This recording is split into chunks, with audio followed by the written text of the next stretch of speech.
পুরনো জিনিসগুলো ফেলে দিতে বেশ মায়া লাগে, কিন্তু সেই জিনিসগুলোকে যদি আবার নতুন রূপ দিয়ে ব্যবহার করা যায় তাহলে বেশ ভালো লাগে।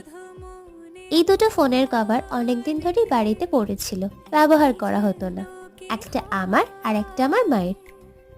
আজ একটু ফাঁকা সময় পেতেই বসে পড়লাম কভার দুটোকে নতুন রূপ দেওয়ার জন্য। প্রথমে হোয়াইট পেস্ট কালার করে নিয়েছিলাম, তারপর পেন্সিলের সাহায্যে এঁকে নিলাম, তারপরে রং করেছি। রঙের ভিডিওটা তোমাদের সাথে নেক্সট পার্টে শেয়ার করব। আজকে দুটো লুক তোমাদের সাথে শেয়ার করলাম। তোমরা অবশ্যই কমেন্টে লিখে জানিও তোমাদের কোন লুকটা বেশি ভালো লেগেছে। এটা করেছিলাম আমার মায়ের জন্য, আর এটা করেছি আমার জন্য।